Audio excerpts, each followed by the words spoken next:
Today I will tell you how to make a fertile soil from unfertilized clay brick. We need some ingredients like rice husk, sand, silt, potatoes peels, apple peels, banana peels, tea waste dung.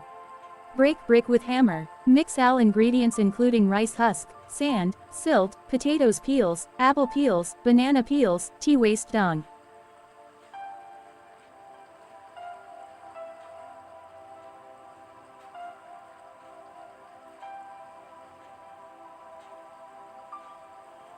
Mix well, give water.